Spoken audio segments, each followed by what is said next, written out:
Vamos voltar? Todo mundo está vendo minha apresentação? Sim. Então vamos, né? Ai, ai. Deixa eu ver aqui, já está gravando, tá tudo certo. Então vamos lá. Como a gente adiantou, a gente consegue terminar hoje um pouquinho antes das 10, né? Sextou, tem que aproveitar a sexta-feira mesmo em casa, né? Nem que for para assistir mais uma das séries no Netflix. Com certeza. Né? Se bem que eu já tô... Eu nem posso dizer, porque eu não assisti nenhuma série ainda, gente. Mal assisti o Poço no domingo. Assiste do Messias, professora, é muito boa. É? Então tá. Amanhã eu vejo isso. Vou ver, então. Bom, então vamos voltar para a nossa aula. Vamos falar agora do conflito de leis no tempo, que é quando uma lei que já... Na verdade, ela tá... Tem a criação de uma nova lei, está revogando, tem um conflito com uma lei anterior, e essa lei anterior eu já tenho uma relação jurídica na vigência dessa lei. Por que voltou? Já estou até avançando, né? Já quero terminar logo a aula, olha só. Ô, carinho. Pois bem, e aí quando eu tenho esse conflito de lei em relação ao tempo, a gente tem que ter 2 pontos aqui chave. Uma em relação às disposições transitórias, né? O próprio legislador, ele define, né, lá nas disposições transitórias, o que no próprio texto normativo solucionando estes conflitos de lei. Então, ele vai deixar claro qual que é a solução a ser tomada em relação a esse conflito da norma anterior com a norma nova e esse conflito, tá? Essas disposições transitórias, que é o que a gente tem lá no final do Código Civil, né? Ela vem no sentido de solucionar qualquer conflito. E outro ponto é a irretroatividade da norma, ou seja, eu não aplico a norma anterior às novas situações que vão estar sendo constituídas, né? Isso que se fala em retroatividade da norma. Eu passo a aplicar tão somente a legislação nova e não mais a anterior. A par disso, nós temos teorias em relação a essa irretroatividade da norma. Em regra, a gente não vai admitir, ou seja, aquela lei antiga, a lei nova, ela não vai retroagir, ela não vai atingir as relações jurídicas anteriores a ela. Ela só vai atingir tão somente dali para frente. Eu não lembro se foi na sala de vocês, de forma presencial, ou se foi em outra turma, que eu falei do efeito ex tunc e ex nunc. Quando a gente fala em ex tunc... Foi na de vocês, né? Então, quando a gente fala em ex tunc, obrigatoriamente é dali para frente. Ex nunc é dali para frente. Esse que é o efeito da legislação. O ex tunc, que é daqui para trás, quando a gente fala que retroage. Então, aquela lei vai retroagir os seus efeitos, vai atingir as relações jurídicas pretéritas, tá? Em regra, a legislação ela tem o efeito para frente, ex nunc, tá? Outro ponto, quando o legislador ele permite essa retroatividade, ou seja, esse efeito ex tunc para trás, o que tem que levar em consideração é que essa legislação ela não pode atingir 3 aspectos: ato jurídico perfeito, direito adquirido e coisa julgada. O que é ato jurídico perfeito? É aquilo que já foi consumado, tá? No carnaval, né, diante de alguns 171, né, o falatório e tal, muita gente se envolve, né, namoro de carnaval. E aí, o que acontece? Se envolve ali no carnaval, tá feito, chega em novembro, o que foi consumado no carnaval nasce. né? Tem um monte de criança de novembro. Eu, inclusive, sou de novembro, né? Minha consumação deu num carnaval. Então, aquele ato já foi consumado. Você não tem como retornar, tá? Isso é ato jurídico perfeito. Ele já consumou, ele já está vigente no tempo, no espaço, ele já consumou. Você não tem como retomar, não tem como voltar atrás, tá? O direito adquirido. O direito adquirido, aquele direito já está incorporado no patrimônio, né? Você não tem como alterar também. Mas quando que eu tenho o direito adquirido? Vou dar um exemplo. No direito do trabalho, quando você é acometido de alguma doença ocupacional ou um acidente de trabalho, dependendo da gravidade desse acidente, você fica afastado da sua atividade laborativa, do seu trabalho. Você é o que coloquialmente as pessoas falam assim, você fica afastado para o INSS, né? E aí, a partir desse afastamento, você fica recebendo auxílio-doença. E quando você volta a trabalhar, tratando-se de acidente de trabalho, a Lei 8.213 vai dizer que você tem 1 ano de estabilidade. O que é essa estabilidade, Karina? Essa estabilidade é o fato de você não poder ter rescisão contratual neste período. Então, depois que você teve um acidente de trabalho, você tem uma estabilidade de 1 ano do seu contrato de trabalho. Nesse período, a empresa não pode demitir você. Pois bem, quando você retorna, né, do auxílio-doença, essa estabilidade de 1 ano é um direito adquirido, você já adquiriu esse direito, né?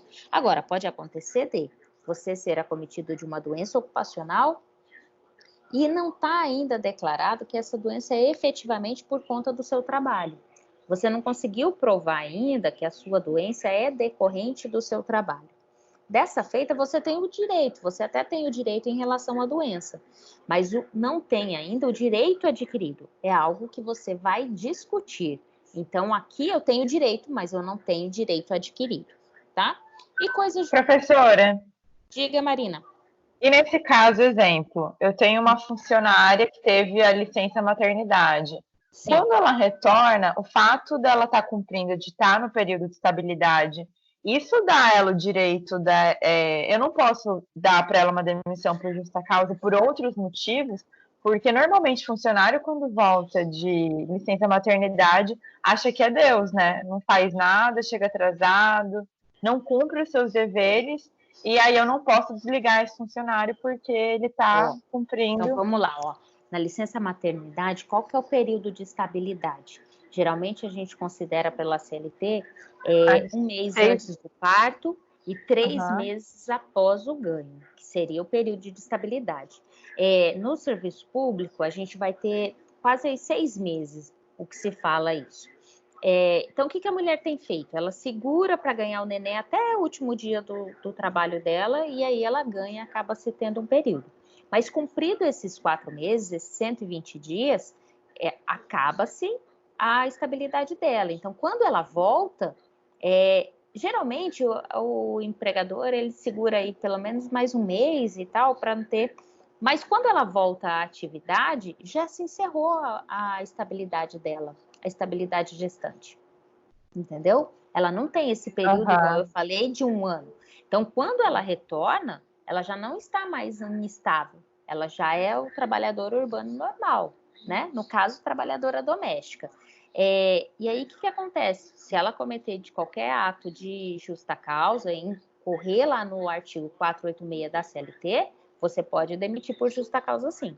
Dar advertência, qualquer tipo de sanção que possa sanar aquele ato que ela cometeu, tá? Entendi, No obrigada.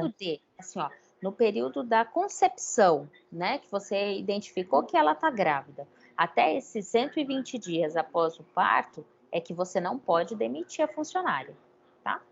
Mas passado esse valor, ela pode ser demitida sim, tá bom? Perfeito, obrigada. Imagina, não por isso. Bom, e coisa julgada? Professora, Oi? em caso, tipo, de demito a pessoa, aí eu não soube que ela estava grávida. Acontece alguma coisa com a firma? Ela pode Sim, olha só, ó. Mesmo Mesmo que ela não ter teve... informado? Então, na verdade, a mulher ela não tem essa obrigação de informar, assim, sabe? A CLT fala que ela não é um ato obrigatório, mas o que acontece? Se, mesmo que ela estivesse em aviso prévio, e durante esse aviso prévio teve a concepção, ou seja, só o encontro do ovo e do zigoto lá, e se deu o estado gravídico. E aí encerrou o aviso prévio, ela foi demitida, a empresa pagou normal, ela não sabia, às vezes nem a mulher sabia, tá? E aí ela descobre depois que ela estava grávida. O que acontece? Ela tem direito à reintegração à atividade, né? E se a empresa não quiser, não aceitar a reintegração dela ao labor, cabe à empresa arcar com todos os valores equivalentes a todo o período da gravidez dela, e inclusive a estabilidade gestante dos 120 dias. Então, se o estado gravídico ocorreu dentro do período do contrato de trabalho, ela tem direito ao retorno ao trabalho. Certo, Gustavo? E aí ela vai ter direito a todo esse período. Entendeu? E aí, o que acontece? Ah, professora, mas ela precisa requerer a reintegração logo que ela souber, sei lá. Ela saiu da empresa, 1, 2 meses depois, ela descobre que está grávida. Ela já precisa, nesse exato momento, pedir a reintegração? Não. A CLT fala que ela pode requerer os seus direitos depois da rescisão contratual no período de 2 anos. É prescrição. Então, do encerramento do contrato de trabalho, ela pode requerer esse valor, e aí ela requereria só a indenização e não a reintegração ao trabalho até 2 anos depois do término. Pode acontecer. Isso é muito injusto. E tem empregada que faz isso mesmo, hein? Tem. Já defendi algumas empresas nesse sentido. Né? Por isso que ninguém quer contratar mulher. Eu sou mulher, não quero ser preconceituosa, mas é complicado. Então você viu que teve uma coisa é você ser empregado, outra coisa é você ser empregador. Mas, enfim, é um assunto complexo. É bastante complexo. Na verdade, assim, a CLT, quando ela foi criada, ela veio com um cunho protecionista para a mulher maior do que para o homem. Isso é fato. Né? Tem um artigo que agora ele foi sanado com a reforma, mas dizia assim: se a mulher entrasse em horas extras, ela teria um descanso de 15 minutos antes de iniciar horas extras dela. E o homem não. O homem, a partir do momento da sua jornada, ele já iniciaria em horas extras. Então, são pequenas imperfeições na CLT que algumas coisas estão vindo sanadas. Mas o fato da mulher ela ter esse estado gravídico e tal, e ficar afastada e tudo, é um dos óbices em relação à sua contratação. Isso é fato também. Não se trata aqui de ser preconceituoso ou não, mas enquanto o empregador, ele o faz com mais cuidado quando ele vai contratar a mulher. Porque ele sabe que se ela estiver num casamento inicial, alguma coisa nesse sentido, e vem engravidar, ele sabe que ele vai ter um custo, né, com a ausência dela. É claro que os valores que, durante a ausência dessa mulher, o empregador paga, e ele restitui esse valor do INSS, né, parte dele. E também é parcelado e tal. Ele vai restituir esse valor que pagou? Vai, mas num período maior do que aquele que ele está pagando. E outro ponto, ele tem que colocar outra pessoa no lugar. Então, tem algumas imperfeições em relação ao direito do trabalho que dificulta essa contratação da mulher. Mas, em contrapartida, também não cabe ao empregador pedir um exame, né, um beta-HCG, que é o exame qual indica ou não a gravidez da mulher, no sentido da existência dela estar grávida ou não de entrar no trabalho. E aí a gente tem como tanto o homem quanto a mulher, no caso de empregada e empregado, de agir de má fé com o empregador em algumas coisas, né? Isso é inevitável. Tanto um quanto o outro foge, às vezes, da moral, ética e tudo mais em relação ao empregador. Mas, enfim. Mas a mulher, ela voltou da licença maternidade, pode sim ser demitida depois, tá? Professora, e o caso da Procuradoria, que eles desligaram 9 funcionários porque estavam amamentando e estava causando muito ser gasto do Estado? Então, em relação ao Estado, eu confesso que eu não tenho conhecimento efetivo da atividade qual que você está falando, até porque eu vinha recente de Brasília, então algumas coisas eu não me inteirei aqui do Estado. Mas assim, ó, o que a gente tem que ter em mente também é que a questão do Estado, não necessariamente todos aqueles que estão trabalhando, laborando lá, são seletistas. Muitos, na sua grande maioria, são estatutários. Então, segue a legislação, um estatuto, que é uma legislação diferenciada da CLT. E aí, o que se tem que ver é o estatuto e como que isso estava conduzido em relação ao empregado e tudo mais, né? Sim. Então, depende muito da condução de tudo, né? Belezinha? Mais alguma dúvida? Falar de direito do trabalho, para mim, é uma delícia, gente. Agora, mas vamos voltar para o direito civil. Bom, em relação, então, ao ato jurídico perfeito, aquilo que já foi consumado, direito adquirido é porque já incorporou o patrimônio, e a coisa julgada. Coisa julgada é quando aquele processo, aquele conflito, ele já foi decidido e não cabe nenhum recurso, né? O que a gente vai falar assim, ó, trânsito em julgado. Ah, essa decisão transitou em julgado. Ou seja, transitou em julgado, não cabe mais nenhum tipo de recurso, tá? Aquela é a decisão definitiva. Ela é definitiva, ela pode ser definitiva ou terminativa do feito. A gente vai chamar isso, mais à frente vocês vão estudar a respeito. Então, é aquela decisão, seja sentença ou seja acordo, que não cabe mais nenhum tipo de recurso. Feito? Aí alguns de vocês podem falar assim para mim, Karina, e ação rescisória? Né? Bom, ação rescisória não é recurso. Ação rescisória trata-se de uma ação autônoma e essa ação ela é cabível de uma decisão que já transitou em julgado, mas em decorrência de alguma nulidade, alguma coisa que ocorreu no trâmite processual que pode levar à nulidade e alterar aquela sentença que foi proferida. Mas ela não é recurso, trata-se tão somente de uma ação autônoma, ok? E aí a gente tem 3 espécies de retroatividade. A retroatividade ela pode ser máxima, média ou mínima. A máxima não é aceita no ordenamento jurídico e ela atinge sim. No caso da retroatividade máxima, eu tenho uma legislação que vai atingir inclusive direito adquirido e afeta os negócios jurídicos perfeitos. Então, aquilo que já foi efetuado... Oi, Lucas.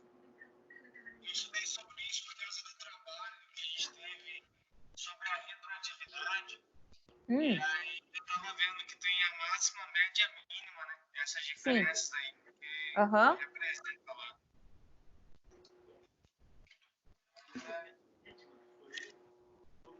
Tá bem baixinho o seu fone. Você quer me perguntar alguma coisa? Mas assim, é muito interessante essa parte, né? Ah, sim. Até porque o que tem que se ter cuidado é da extensão dessa retroatividade. Mas quando a gente fala em máxima, quando retroage essa legislação, no caso da retroatividade máxima, ela vai atingir os negócios que já foram feitos, as relações que já foram feitas, né? Mas ela não é admitida no ordenamento brasileiro, não, né? No ordenamento brasileiro, a gente vai ter a média mínima, né? A média. A legislação nova, ela vai retroagir, vai atingir os fatos que ainda são pendentes e os direitos que já são existentes, mas eles ainda não são direitos adquiridos, né? Não integraram ainda ao patrimônio do titular. Então, no caso de, eu tenho uma saúde, eu tenho uma doença ocupacional, mas ainda não foi declarada essa doença ocupacional. Eu ainda estou discutindo com o meu empregador se efetivamente trata-se de uma doença ocupacional. Porque se for uma doença ocupacional, eu posso ter a estabilidade, inclusive posso ter algum tipo de indenização decorrente dessa doença, tá? E a mínima é porque a lei vai afetar tão somente os atos anteriores, mas produzidos após a data que ela entrou. Então, assim, eu tenho um contrato de trabalho, meu contrato de trabalho com a Unic, suponhamos que eu tivesse entrado na Unic em 2017, com o início do meu contrato de trabalho em agosto de 2017. Só que aí, em dezembro de 2017 tem-se a reforma trabalhista. O término do meu contrato de trabalho, que não vai acontecer, né, gente? Vamos torcer assim. Tem que obedecer à legislação nova. Ou seja, vai ser decorrente, vai ser a escolha do término do contrato de acordo com a legislação de agora. E não com a CLT no período em qual eu fui contratada. E aí, o que vocês têm que ter assim, em mente é que no silêncio do texto legal trata-se tão somente de retroatividade mínima. Então, se o legislador não deixar claro que essa pode atingir atos anteriores à vigência dessa nova legislação, trata-se tão somente da retroatividade mínima, ou seja, só vai atingir dali para frente, efeito ex nunc, tá? E aí, se o legislador assim permitir, e aí ele tem que fazer de forma expressa, a gente pode ter situações de ter retroatividade média, ou seja, vai atingir as relações anteriores, porém, tão somente aqueles que são pendentes, ou ainda os direitos ainda não estão diante do patrimônio da pessoa a qual está com a relação sendo vinculada àquela retroatividade, ok?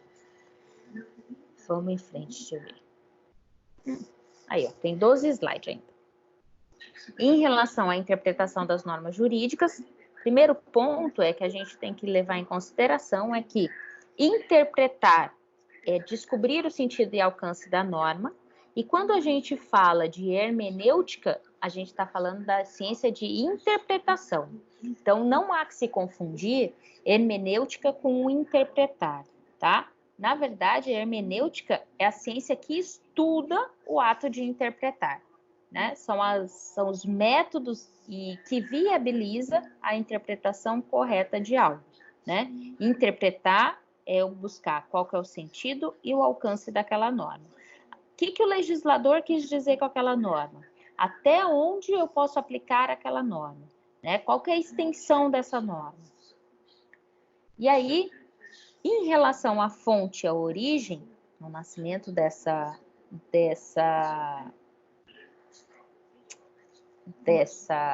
interpretação, a gente vai ter 3 tipos de interpretação, né, em relação à fonte ou à origem, que é autêntica, judicial ou doutrinária. Quando se fala em interpretação autêntica, nós estamos falando tão somente da interpretação feita pelo próprio legislador. O legislador mesmo, ele já vai interpretar a norma e vai dizer, essa norma tem algum tipo de ambiguidade, esse parágrafo você pode ter posicionamento A ou posicionamento B, e aí ele vai esclarecer qual era a ideia daquele artigo. Tá? O próprio legislador o faz. Isso é o que a gente vai chamar de interpretação autêntica. E aí a gente tem interpretação judicial, que é feita pelos nossos juízes e tribunais, diante de um fato concreto. Então, para que os juízes e os tribunais se manifestem em relação a qualquer tipo de interpretação, ele só o faz quando motivado. O que é esse motivar, né? É você suscitar lá no judiciário, né? O Gustavo falou no início que ele precisa vai se socorrer do judiciário na busca de uma indenização por danos morais e materiais, né? Viu, Gustavo? Você pode pedir repetição em débito. O que é repetição de débito? Mas se eu contratar um advogado, a senhora não acha que é melhor? São, assim, na verdade, Gustavo, são 2 coisas. A contratação do advogado, ele vai produzir uma peça, talvez com um pouco mais de afinco, né? Mas você pode ter o mesmo êxito direto no juizado. Aí vai da sua escolha, se você quer despender em relação ao valor que você ganha para o advogado ou não. Se a senhora for mexer o doce, mais ou menos, quanto você vai colocar lá? Uns 7 mil, mais ou menos? Hein? Você não quer que eu negocie com você aqui bem na aula, não, né? Ai, não vale, né? Mil, professora? Hein? Se contratar advogado, vão 7 mil? Depende do advogado, depende da tese que ele formalizar. 25% será cobrando, a gente já fecha aqui ao vivo. É, né? Olha aí, ó, vou ter um monte de testemunha, hein? 25% será cobrando? Será que falou que os advogados estão cobrando 30%, 40%? Hein, depois você me chama no WhatsApp, que aí a gente conversa. Não vou Beleza. discutir honorários aqui, né? Vamos lá, depois a gente conversa desse ponto. Mas eu estava falando repetição em débito, né? A repetição em débito vocês vão estudar mais à frente, mas se trata de cobrar o dobro do valor daquilo que você foi cobrado e que você não deve, né? Eu chamei o Gustavo como exemplo, porque ele me contou no início, antes de iniciar efetivamente a aula e a gravação, de que uma determinada empresa negativou o seu nome por cobrança de 2 dívidas de que sequer são suas, né? Então ele foi negativado por dívida de inexistência de dívida. Então, o que acontece? Esse valor que foi cobrado pode se acionar com uma repetição de indébito, que chama, ou seja, aquele valor que foi cobrado, você pede o dobro dele uma vez que ele é indevido, né? Então, cabe na sua ação, Gustavo. Mas voltando aqui, então, a judicial, diante desse caso concreto, o juiz vai interpretar e vai identificar qual que vai ser a norma que ele vai aplicar para solucionar esse caso, tá? Se vai ser as normas de direito consumidor, se vai ser as normas de direito civil, ele vai identificar quais são os artigos, quais são as leis que vai ter o cabimento aqui para solucionar o litígio. E a doutrinária? No caso da doutrinária, é aquela que vem pelos estudiosos do direito, né? Essa semana a gente teve uma perda de um grande estudioso do direito, o Luiz Flávio Gomes, dono da LGV, ele que idealizou, e era um grande estudioso, principalmente de direito penal, né? Então, esses estudiosos, eles aprofundam, né, na intenção do legislador em relação àquela normativa. E acaba nos auxiliando aqui, tanto para as aulas quanto para as peças, né? Eu ouvi logo no início que eu retornei à segunda aula, vocês estão precisando fazer petição. As primeiras petições a gente nunca esquece, dá uma trabalheira só. E aí, em relação à interpretação, além da origem, a gente ainda tem quanto aos métodos e quanto aos meios, né? Métodos ou os meios, que aí ela vai subdividir em 5 tipos. A gramatical e literal é efetivamente aquilo que a palavra quer dizer, então busca-se através da ortografia mesmo das palavras. Então, efetivamente aquilo que está escrito lá, a semântica, você vai olhar praticamente no dicionário e vai identificar o que aquela palavra quer dizer, qual é o significado daquela palavra. É isso que é a interpretação gramática e literal. No caso da lógica irracional, trata-se da intenção do legislador. Aqui não se confunda com a interpretação que o legislador faz, que é a interpretação autêntica, feita pelo legislador. No caso da lógica irracional, a gente vai identificar qual era a intenção do legislador. Quem faz essa interpretação somos nós, os estudiosos do direito, tá? No caso da sistemática, eu não analiso um artigo por si só. Eu analiso esse artigo ou aquela lei dentre todas as leis relacionadas àquela matéria. Quando a gente fala em direito constitucional, por exemplo, que a gente vai interpretar a Constituição, Eros Graus vai usar uma frase e vai dizer assim, ó, a interpretação da Constituição não pode ser feita em tiras. Né? Ele usou essa expressão num julgado, no STF. E o que ele quis dizer com isso? Que a Constituição, você não pode interpretar a Constituição só um artigo. Você tem que interpretar aquele artigo vinculado a todos os outros artigos constitucionais relacionados àquela matéria. Obrigatoriamente, quando a gente pensa em direito constitucional, na Constituição Federal, a gente precisa fazer uma interpretação sistemática de todos aqueles artigos, em base de sistema mesmo, todos aqueles artigos ou todas as legislações referentes àquela mesma matéria. Eu não o faço em artigo individualizado, tá? E aí a gente vai ter a sociológica ou teleológica, que aqui eu vou identificar na norma, vou interpretar a norma, identificando qual o fim social daquela norma, qual a exigência do bem comum que leva àquela norma, né? Quando eu falo matar alguém é crime, né, e está lá no artigo 121, qual que é o fim social dessa norma? Preservar a vida, né? Então, quando eu interpreto o artigo, seja civil, penal, constitucional, qualquer uma das matérias, quando eu faço de uma interpretação teleológica, eu quero identificar qual que é o fim social que está lá naquele artigo. O que o legislador, qual que era a ideia do legislador, qual que era o fim do legislador em relação o objetivo do legislador naquela norma, naquele artigo, tá?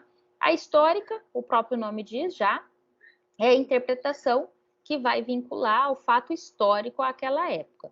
Quando nós formos interpretarmos as leis que estão sendo criadas agora em prazo de calamidade pública, o que a gente vai ter que levar em consideração é o fato histórico, é o período de calamidade pública que a gente se encontra, senão a gente não vai conseguir identificar naquela norma que está sendo criada qual que é o seu objetivo e a interpretação correta dela. Diga, Marina. Professora, desculpa a minha ignorância, mas tem alguma coisa a ver com jurisprudência e com analogia ou não? Não, a gente vai falar de analogia mais à frente. Aqui, a gente só está falando realmente o fato de interpretar. A analogia a gente vai utilizar como forma de integração e não de interpretação. A gente só vai usar a analogia quando a gente não tem norma para ser aplicada àquele caso concreto. Mas a gente vai ver daqui a pouquinho, tá? E a jurisprudência? O que é a jurisprudência? Na verdade, a jurisprudência nada mais é do que decisões reiteradas a respeito de um determinado assunto pelos tribunais. E essas decisões, elas seguem um mesmo linear, né? Elas seguem no mesmo contexto. E aí se faz jurisprudência. Uma decisão só se faz jurisprudência? Não. Trata-se de uma decisão só. Jurisprudência, eu tenho decisões reiteradas, várias decisões sobre aquela matéria e no mesmo sentido. Aí ela faz jurisprudência, tá? E aí, professora, quando que eu vou usar jurisprudência? Quando o juiz está saneando o processo, quando ele está sentenciando, ele está decidindo, além da legislação específica, a jurisprudência, ela traz uma interpretação dessa norma. Ela pode estar utilizando qualquer uma dessas interpretações que a gente já falou, seja lá em relação à fonte, seja em relação aos métodos, e aí ele já traz uma interpretação daquela norma e aí o juiz pode se utilizar daquela jurisprudência, assim como nós, advogados, utilizamos, seja na inicial ou na peça de defesa, como base para a nossa tese, tá? Mas o juiz, ele também pode decidir de encontro à jurisprudência, ele não precisa seguir aquela decisão que foi feita do tribunal, não. Ele tem que seguir, no caso de súmula vinculante, no caso do direito civil, e no caso do direito do trabalho, as súmulas do Tribunal Superior do Trabalho, que aí as decisões dele devem ser pautadas nessas súmulas. Mas a jurisprudência é só mais um subsídio para se assegurar a tese. Diga. Professora, por exemplo, a jurisprudência, se eu estou levando, né, ao juiz um determinado assunto, né, direcionado a ele, aí eu posso, por exemplo, colar um assunto que já foi resolvido, julgado daquela forma, aí eu vou colar junto a esse processo, aí vai colocar um meio também, talvez, de convencer o juiz de que esse assunto já foi julgado e tal época assim e tal, isso também pode ser colocado como jurisprudência. Isso. O que vai acontecer? Quando você colaciona as decisões já julgadas de um caso análogo, você está dando maior subsídio à sua tese e reforçando a possibilidade do juiz aceitar aquilo que você está dizendo, tá? Quando a gente colaciona, quando se trata de apenas um julgado que teve a respeito daquela matéria, a gente nem chega a chamar de jurisprudência, trata-se tão somente de um aresto, né? Mas, professora, mas foi favorável e não cabe a minha colocação na peça? Cabe sim, porque isso vai te ajudar, né? Vai auxiliar a tese que está sendo proposta naquela petição, seja na inicial, seja na peça de defesa, na contestação, tá? A jurisprudência vai um pouquinho a mais do que apenas um julgado, né? A jurisprudência, quando eu tenho que são decisões reiteradas, eu já tenho, como se fosse a opinião formada do tribunal a respeito daquela matéria. Você sabe que, mesmo que você bata de frente com aquela jurisprudência, a probabilidade, né? Você foi de encontro à jurisprudência, a sua tese está diferente daquelas decisões já proferidas pelo tribunal. A probabilidade da sua tese, né, que está contrária àquela jurisprudência, passar pelo tribunal é muito difícil. Você já tem que ter ciência disso, porque com as decisões reiteradas você já acaba tendo uma ideia de qual é o pensamento do tribunal relacionado àquela matéria, tá? E assim, a gente fala que o juiz de primeiro grau que faz jurisprudência, no sentido de que a partir das decisões proferidas pelo juiz de primeiro grau, quando eu tenho o recurso, né, pode alterar ou não as decisões do tribunal referente àquela matéria. Mas que vocês têm que ter em mente que jurisprudência são as decisões dos tribunais e não dos juízes, tá? Por isso que precisa ser decisões reiteradas. Então, a histórica eu já falei. Mais alguma dúvida, gente? Se vocês tiverem, só me chamar, tá? E aí, quanto ao resultado, a gente tem a declarativa, extensiva e restritiva. A declarativa, ela vai demonstrar qual que é o pensamento efetivo do legislador. Na extensiva, o que vai acontecer na interpretação extensiva? A norma vai dizer menos do que o legislador pretendia. Mas quando você faz a interpretação, você aumenta o alcance do que a norma queria dizer. Então, o legislador, ele fala menos do que ele dizia e você amplia o alcance da norma quando você interpreta.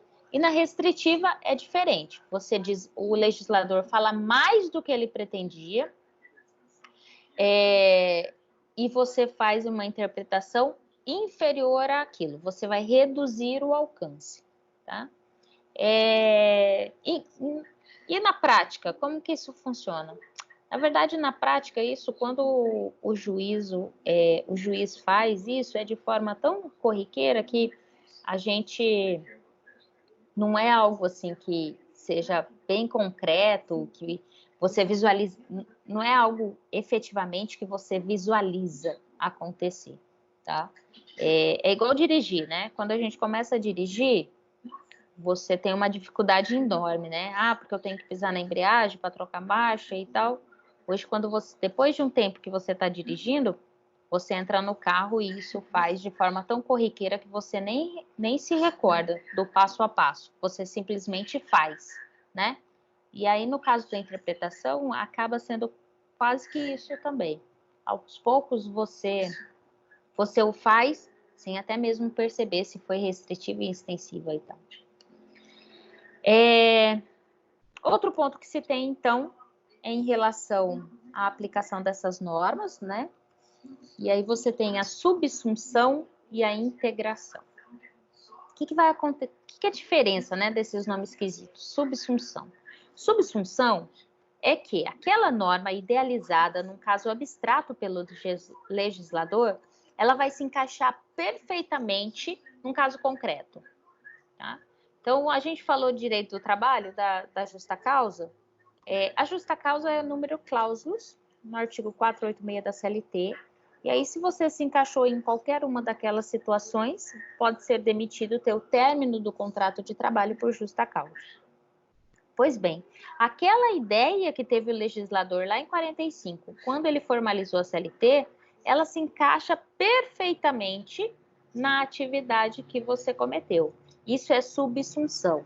A legislação em abstrato, ela foi criada em abstrato, ela se encaixa perfeitamente no caso concreto, tá?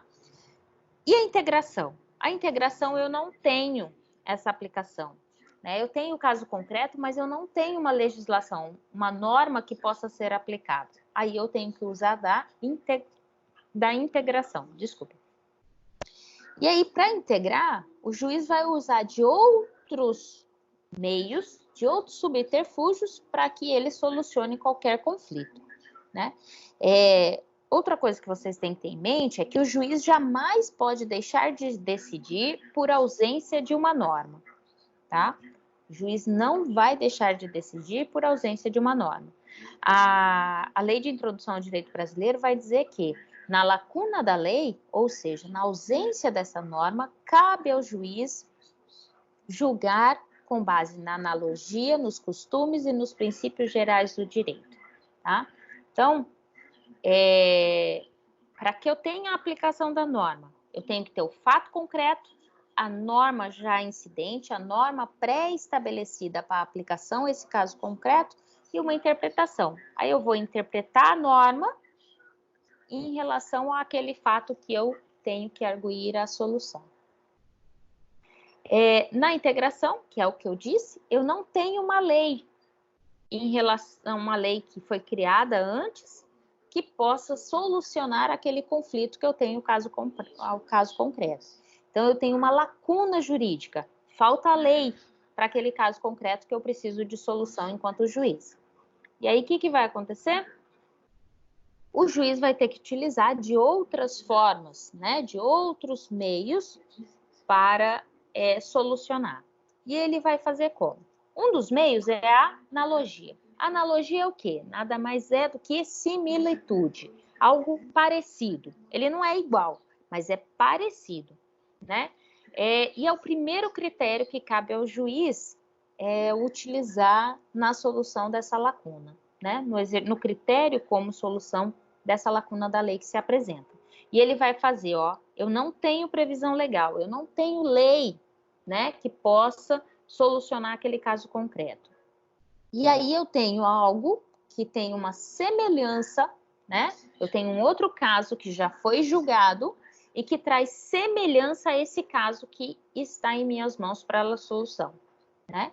E aí, além de não ter nenhuma legislação anterior em relação àquele caso, além de o caso que foi julgado, ele tenha uma similitude, seja próximo ao caso concreto que eu tenho que julgar, ele tem que ter fundamento lógico e jurídico também idêntico, tá? Então, os fundamentos relacionados ao caso que já foi julgado com o caso que eu estou para julgar têm que ser similar, senão não há que se falar em analogia.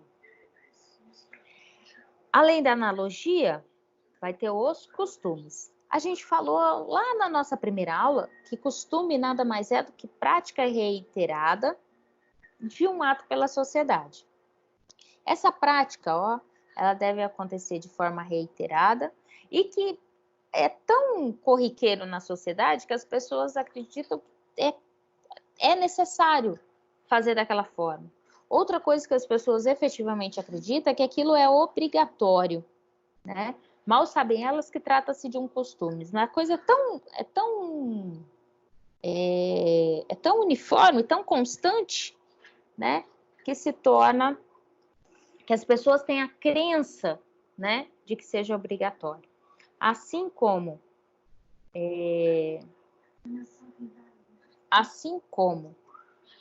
obrigatório, essa prática ela vai ser uniforme desse comportamento, ou seja, as pessoas o fazem de forma reiterada e como se obrigatório assim o fosse. Esses são os elementos que são subjetivos para esse costume, né? Não é qualquer prática que eu vou identificar como costume. eu preciso ter uma prática reiterada e que as pessoas acreditem que sejam obrigatórios. Esses costumes a gente pode definir em 3 espécies. Secundo leges, ou segundo a lei, né? Porque as pessoas acham que está expressamente em uma determinada legislação. Parter lege, ou seja, parte da lei, ela vai estar destinada a suprimir a lei nos casos omissos, ou ainda contra lege, ou seja, ela vai contrariar a lei. E aí, o que vai acontecer?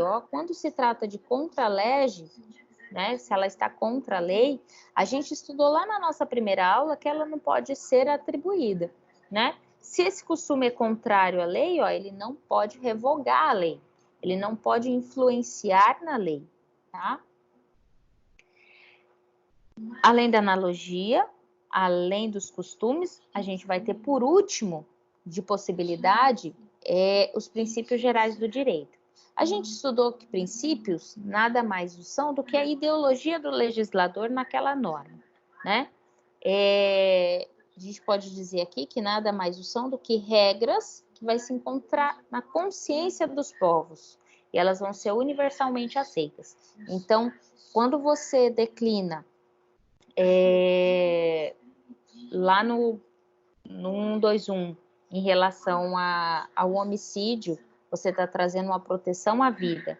Quando você declina a proteção ao patrimônio em relação à pessoa, faz parte dos princípios gerais do direito, tá? E o juiz só pode usar esses princípios no intuito de solucionar algo que ele não pode solucionar nem com a analogia e nem com os costumes, tá? Que mais?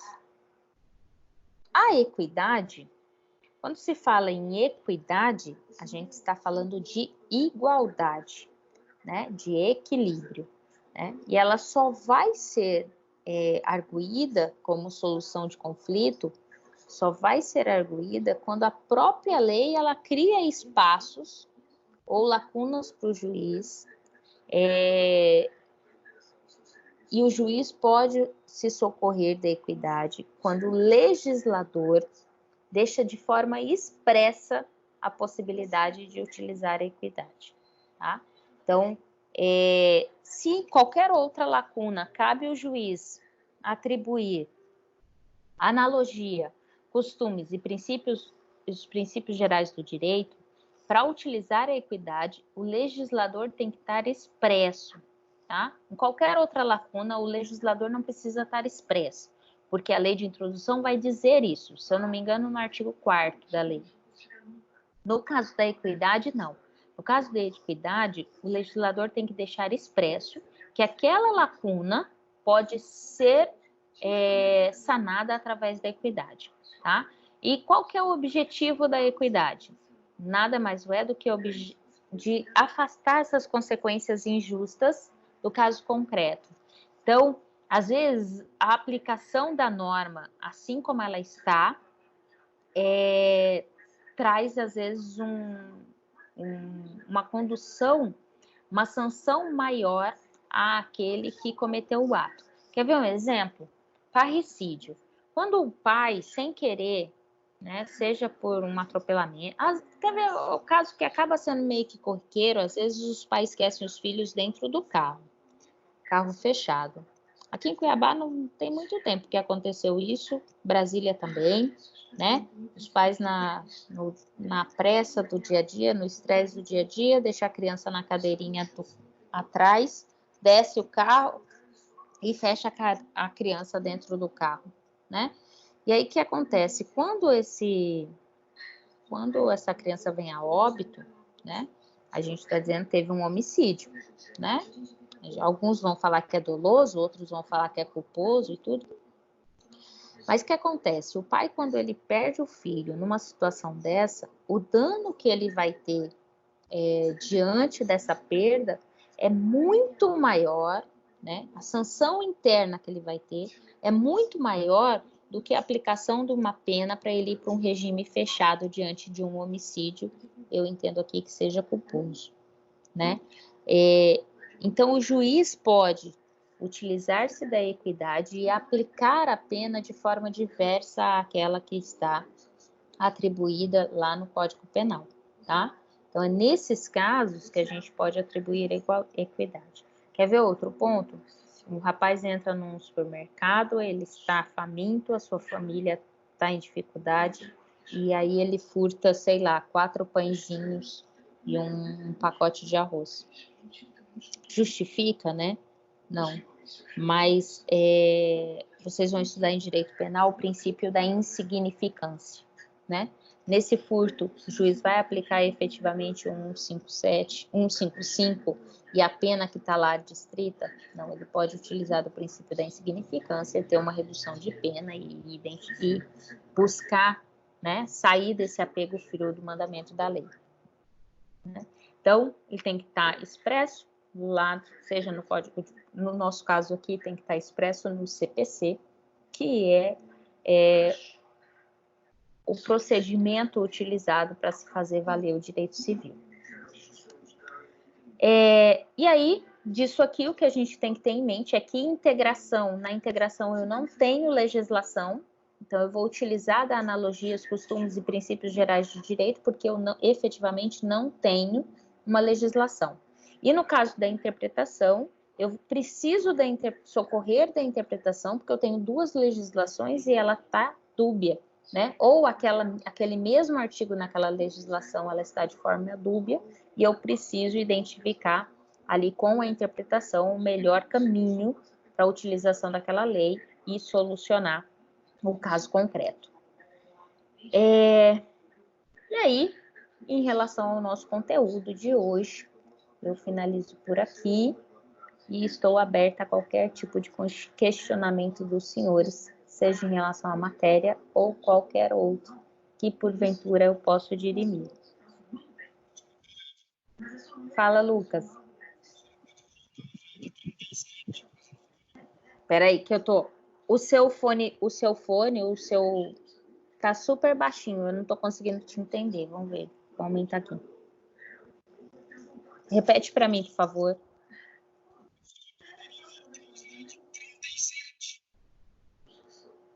Só ouviu 37.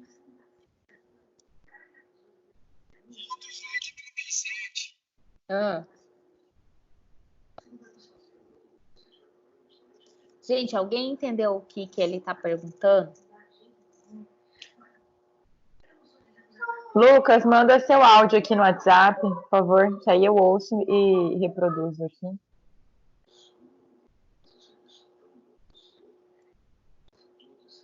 Enquanto o Lucas manda o áudio lá no WhatsApp, deixa eu já sair aqui da apresentação, e até que ele mande.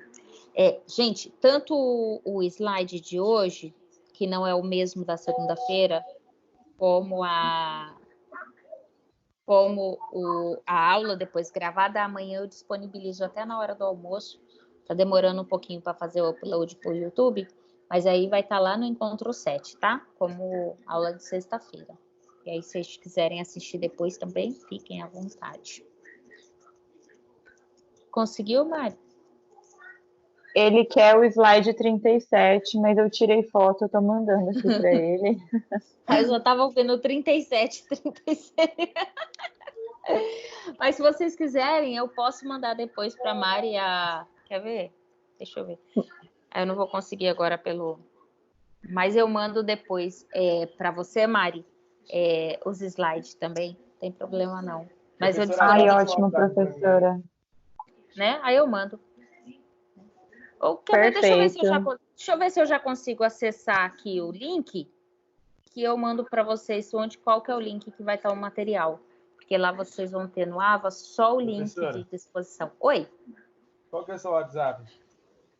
O meu WhatsApp? Isso.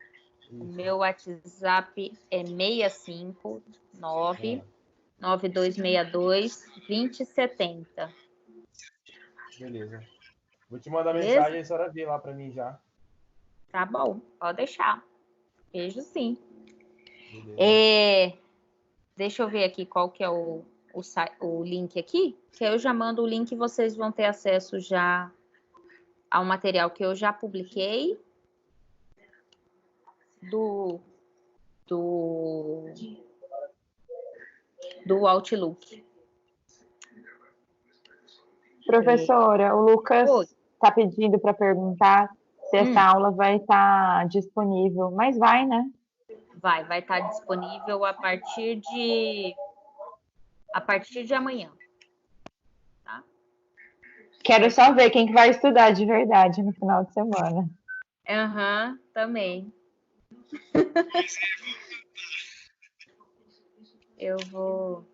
Deixa eu pegar aqui.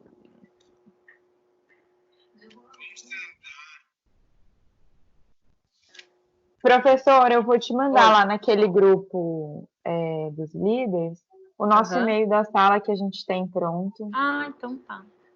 Porque aí todo mundo já tem acesso. Quer ver?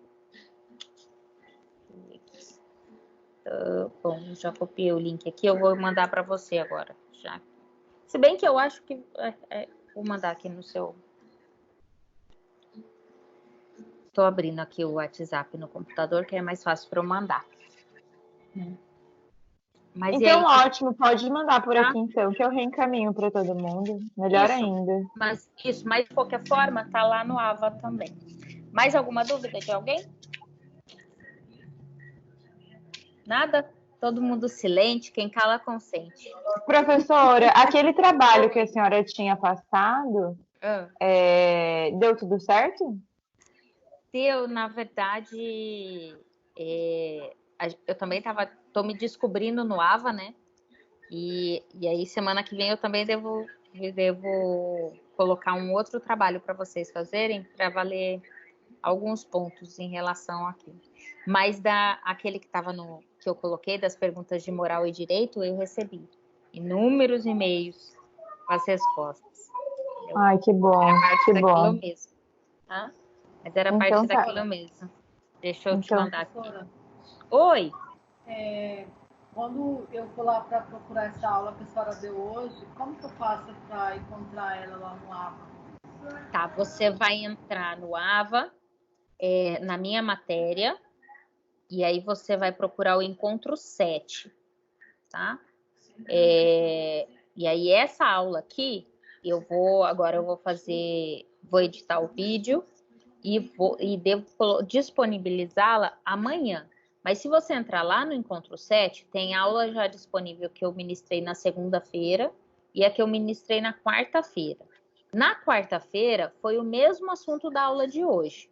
Então, se tá lá no Encontro 7, vai tá um link da aula ao vivo, aí você vai clicar nesse link, você vai clicar com o botão direito e pede para abrir em uma outra página.